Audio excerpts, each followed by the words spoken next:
Je m'appelle Peter. À un moment donné, j'étais tanné de l'insécurité qu'il y avait à Montréal, puis je suis venu vivre à la campagne.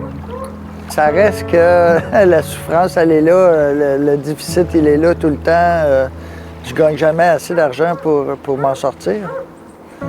Avec la crise du logement actuellement, moi, c'est ça qui me désole le plus, qui me donne le goût d'arrêter de me battre. Si je le perds, ben je ne sais pas où je vais aller. Puis ça, ben, ça me cause beaucoup de stress. Quand tu es en couple, à l'aide sociale, tu n'es plus considéré comme une personne à part entière. Si tu habites avec quelqu'un depuis 12 mois, ben cette personne-là, il faut qu'elle te fasse vivre. Puis au-delà du fait que l'argent n'est pas suffisant, mais c'est tout l'aspect psychologique. C'est épuisant puis c'est dégradant.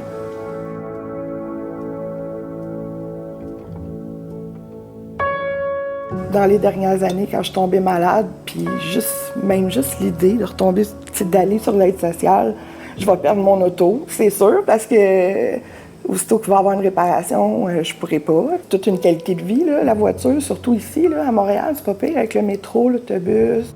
I live in Cowansville, from Montreal.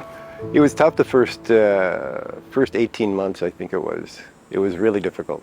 I didn't know anybody. I inadvertently found an old high school friend who lives here with his wife. So we see each other periodically, and he helps me out with lifts. I don't drive.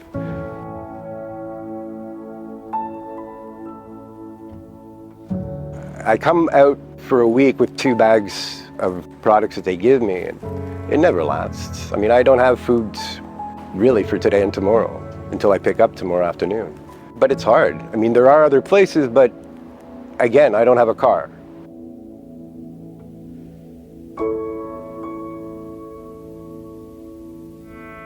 Ce qui me fait le plus mal, c'est quand je vois des pauvres qui ont des préjugés envers les pauvres.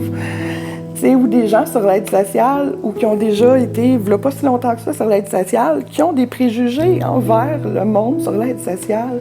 Mais ça part mal, ça crée beaucoup d'anxiété puis de la détresse, mais en même temps, il faut changer notre mentalité. They don't care about anybody that is not above a certain income. We are the people that no one wants, no one cares about, and when we do get talked about, there's nothing good. Ils ont un dégoût pour nous, les gens pauvres. Ils ont aussi un je m'en foutiste. Ils veulent pas aider cette cause-là. Pour eux, ça va toujours exister, puis on ne peut pas agir là-dessus. Alors que c'est faux. Si on regarde comme il faut, il y a des possibilités. Puis il faut juste ouvrir les yeux.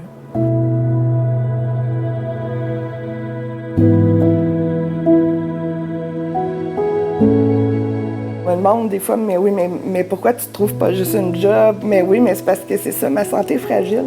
Aujourd'hui, il y a déjà plus de services qu'il y avait dans ce temps-là. Je pense à des endroits comme Main dans la main, que j'aurais aimé connaître quand j'étais jeune. Je suis capable de me lever et d'aller travailler demain, mais il y en a qui ne sont pas capables et sont vraiment laissés derrière. Là. L'autre jour, j'essayais de lire la loi pour lutter contre la pauvreté et l'exclusion sociale. Je broyais ma vie, là, c'est ridicule. On se plaît à penser qu'on vit dans un monde juste, puis pour ceux qui vivent pas de grosses détresses, ils n'ont rien qui peut laisser penser que c'est pas le cas. Puis tant mieux pour eux, mais il y a personne qui est à l'abri de toute façon. Je suis impliqué dans plusieurs groupes qui font des revendications, justement, la lutte à la pauvreté, de la lutte aux préjugés, de la défense des droits des personnes en santé mentale. Là, je rencontre des gens qui ont des idées différentes des miennes. Je rencontre des gens qui ont des soucis différents des miens, mais malgré, ils se rejoignent toutes parce que c'est la richesse de tous ces gens avec toutes ces différences-là. C'est merveilleux, ça. Oui, notre valeur en tant qu'être humain est comme beaucoup reliée à ce qu'on est capable de gagner. Pourtant, l'humain, c'est tellement pas ça.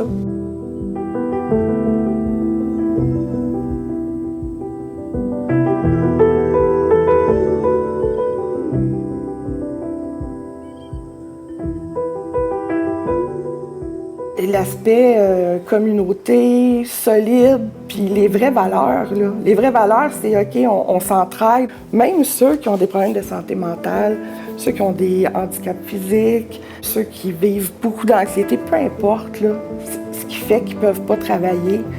Avec la bienveillance, Tout le monde peut apporter quelque chose à la société à sa façon. Alors le fait qu'on soit tous différents puis qu'on ait des valeurs, puis de les respecter, même quand on voit une personne en difficulté, de ne pas la juger, mais justement d'y tendre la main, puis de dire, ben non, mais tu fais partie de nous autres, puis on va pas te laisser comme ça. Je trouve que c'est important qu'on ait la richesse de tout le monde. Parce que chaque individu a sa petite richesse, son petit secret là, qu'il peut partager. Puis si on n'ouvre pas les yeux pour l'écouter ou les oreilles pour l'écouter, bien on passe à côté de ça.